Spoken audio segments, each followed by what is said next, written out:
किसी जंगल में एक तपस्वी साधु रहता था। अक्सर लोग उसके पास अपनी समस्याएं लेकर आते थे। साधु उनको कोई ना कोई निदान बताता रहता था। उसके पास आने वाले ज्यादातर लोग वे होते थे जो अच्छे कर्म करते थे, ईमानदारी से जीविका अर्जित करते थे, किसी का बुरा नहीं चाहते थे और भगवान में आस्था रखते थे। फिर भी वे लोग दुखी ही रहते थे। जो लोग अधर्म पूर्वक धन कमाते थे, छल कपट का आश्रय लेकर बेईमानी करके खाते थे, रिश्वतखोरी करते थे, भोले भाले सज्जन लोगों को सताते थे, वे कभी साधु के पास अपनी समस्या लेकर आते ही नहीं थे। उल्टा सुख पूर्वक मौज उड़ाते थे। ये सब देखकर एक दिन साधु के मन में विचार आया कि अच्छे लोगों के साथ ईश्वर बुरा क्यों करते हैं।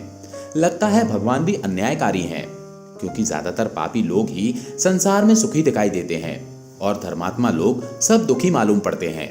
साधु ने सोचा कि चलकर इस बात की परीक्षा करनी चाहिए कि ईश्वर न्यायकारी हैं या अन्यायकारी। ऐसी बात सोचकर वो साधु वहां से चल दिया दुनिया में घूमने के लिए। थोड़ी दूर चलने के बाद उसने देखा कि एक खेत के किनारे बहुत से किसान बैठे हैं। उनसे उस तपस्वी साधु ने पूछा, क्यों भाइयों, ईश्वर न्यायकारी है या अन्यायकारी? किसान बोले, साधु महाराज, इस वर्ष हमारी सारी फसल वर्षा न होने के कारण नष्ट हो गई। हम लोगों की पूरी मेहनत बेकार चली गई। इससे सिद्ध होता है कि भगवान बड़ा अन्यायकारी है। भगवान ने हमारे साथ अच्छा नहीं किया। जिनके पेट पहले से भरे हैं, भगवान भी उन्हीं को खाने को देता है। जिस समुद्र में जल की कोई कमी नहीं है, फिर भी वर्षा समुद्र में ही होती रहती है और हम लोगों के खेत पानी के लिए तरसते रहते हैं। ईश्वर हमारे साथ न्याय नहीं कर रहे। किसान की बात सुनकर साधु का विश्वास और भी ज्यादा पक्का हो गया कि ईश्वर न्यायकारी नहीं है। तपस्वी फिर वहां से आगे के लिए चल दिया।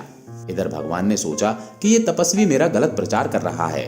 ये यदि दुनिया को ये बताएगा कि मैं न्यायकारी नहीं हूं, तो जो मेरे भक्त हैं, जो मुझ पर भरोसा करते हैं, वो भी यही मानने लगेंगे।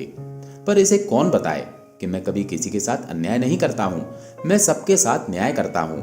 भगवान अपनी न्यायकारिता को दिखाने के लिए तुरंत एक युवक का रूप बनाकर उसी तपस्वी साधु के पास पहुंच गए और बोले, हे साधु महाराज, लगता है आप देश विदेश की यात्रा पर जा रहे हैं। हम भी देशाटन करने के लिए जा रहे हैं। कोई ऐतराज ना हो तो हम भी आपके साथ चलें क्या? क्योंकि कहते हैं एक से भले दो। हमारा तुम्हारा संग हो जाएगा तो बातें करते करते सफर आसान हो जाएगा।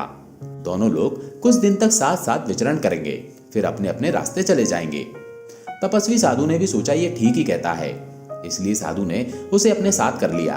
अब तो भगवान और वो तपस्वी साधु आगे के लिए चल पड़े। चलते चलते दोनों एक नगर में पहुंचे। वहां एक सेठ रहता था जो बहुत पैसे वाला था। दोनों ने उसी के घर पर रुकने का निश्चय किया। जब वे सेठ के द्वार पर पहुंचे और सेठ से उसके घर रुकने का आग्रह किया, तो सेठ ने अतिथि समझकर दोनों को एक दूसरे मकान में ठहरा दिया। सोने चांदी के बर्तनों में उन्हें स्वादिष्ट भोजन कराया।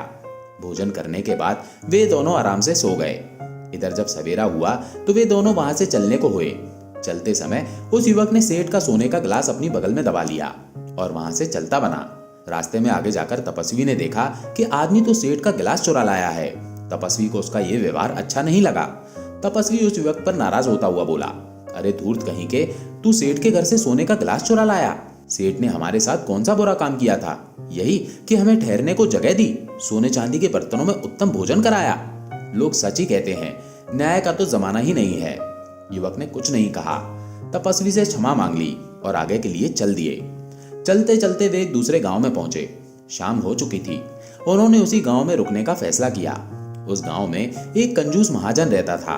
वे दोनों उसी कंजूस के घर ठहर गए। पहले तो वो कंजूस उन्हें ठहरने के लिए जगह नहीं दे रहा था। जब उन्होंने ज्यादा ही आग्रह किया तो उसने उन्हें एक टूटे फूटे घर में ठहरा दिया और रात्रि को भी रूखा सूखा भोजन उन्हें दे दिया। वो रात भर वहीं रुके और सुबह जब उसके घर से चलने को हुए तो उस युवक ने वो सोने का गिलास निकालकर उसी महाजन को पकड़ा दिया। युवक का ये व्यवहार देखकर तपस्वी फिर नाराज होकर बोला, अरे मूर्ख आदमी, जिस सेठ ने हमें इज्जत सम्मान दिया उसके घर से तो तू सोने का गिलास चुरा लाया, और जिस कंजूस महाजन ने हमारी कोई इज्जत नहीं की उसे तूने सोने का गिलास दे दिया। ये कहाँ का न्याय है? अब मैं तुम्हारे साथ और आगे नहीं जा सकता। साधु को बिगड़ता देखकर युवक बने भगवान ने उससे बहुत विनती की और कहा, तपस्वी महाराज, मेरी गलती को क्षमा कीजिए। मैं ठहरा मूर्ख अज्ञानी, मुझसे उल्टे सीधे काम हो जाते हैं। साधु भी उसके मनाने से मान गया। सोचने लगा, चलो ये कितनी विनती कर रहा है तो साथ रहने देते हैं। अब वे फिर वहां से आगे को चले। चलते चलते वे एक दूसरे गांव में पहुंचे। उस गांव में एक भगवान का भक्त रहता था। दोनों आदमी उसी के घर जाकर ठहर गए। उस भक्त ने उन दोनों की खूब सेवा की, भोजन कराया और सोने के लिए उत्तम उत्तम बिछौने लगाए। सुबह को जब वे चलने को हुए तो उस आदमी का एक छोटा सा बालक खेलते खेलते उनके पास पहुंच गया। उस युवक ने उस बालक को गला दबाकर मार डाला और वहां से चलता बना। उस युवक का ये कृत्य देखकर साधु बहुत विचलित हो गया। वो बड़ा दुखी हुआ और बहुत कोशिश की कि मैं अब इसका संग बिल्कुल नहीं करूंगा। ये तो बाल हत्यारा है, ऐसे पापी के साथ रहकर मैं भी पाप का भागी बन जाऊंगा। लेकिन उस युवक ने साधु के आगे हाथ जोड़ लिए और कहा कि देखो, मैंने अब तक जो किया वो अच्छा ही किया है। समय आने पर तुम्हें सब कुछ पता चल जाएगा। बेचारा साधु चुप हो गया और वो साथ साथ फिर आगे को चल दिए। चलते चलते वे एक नदी किनारे पहुंचे। नदी किनारे एक झोपड़ी पड़ी हुई थी। गांव नदी के उस पार पहाड़ी पर बसा हुआ था। वे दोनों उस झोपड़ी में जाकर ठहर गए। पहाड़ी के ऊपर बसे गांव में एक बड़ा धर्मात्मा साहूकार रहता था।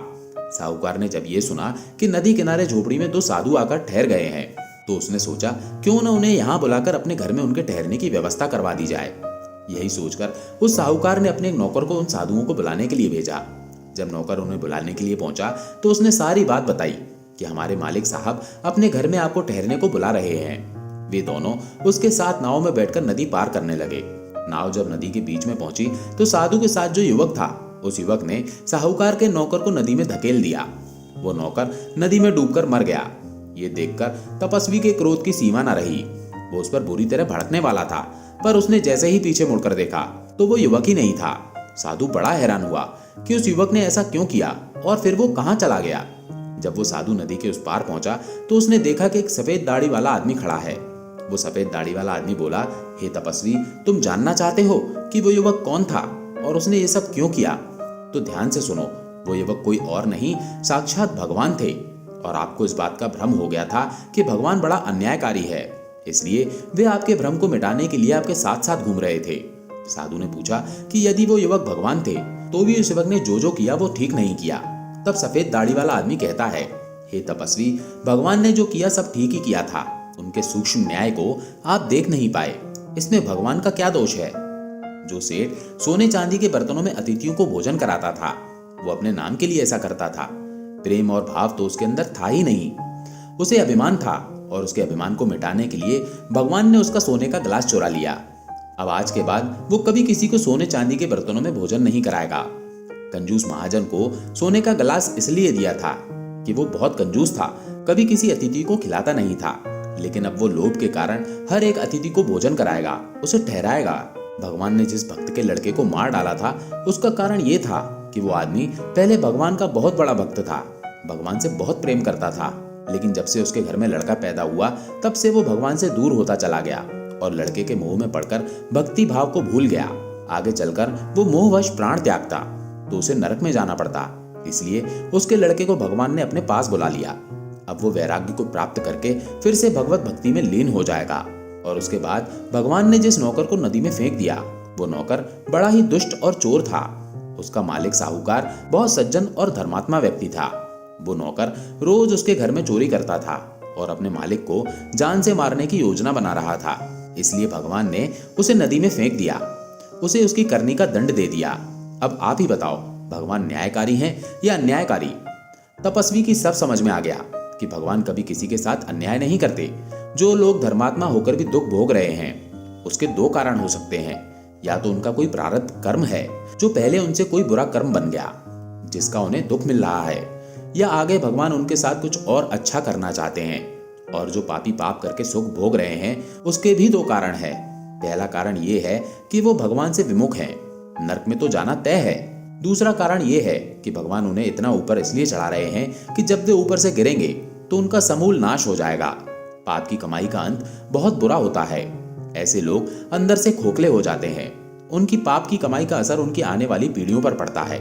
उनकी औलाद बुरे रास्ते पर पड़ जाती है। उनका नैतिक पतन हो जाता है। उनके बुरे कर्म का प्रभाव उनकी कई पीढ़ियां भोगती हैं। मानसिक तनाव उन्हें घेरे रहता है। घर में कभी सुख शांति नहीं रहती, हमेशा कलेश मचा रहता है। उस सफेद दाढ़ी वाले आदमी की बात सुनकर तपस्वी को सब समझ में आ गया और वो भगवान पर विश्वास करके पुनः अपने आश्रम पर लौट आया और भगवान का चिंतन करने लगा। दोस्तों, ये कहानी आपको कैसी लगी कमेंट करके जरूर बताइएगा, और अच्छी लगी हो तो वीडियो को लाइक करके चैनल को सब्सक्राइब जरूर कर लीजिएगा। धन्यवाद।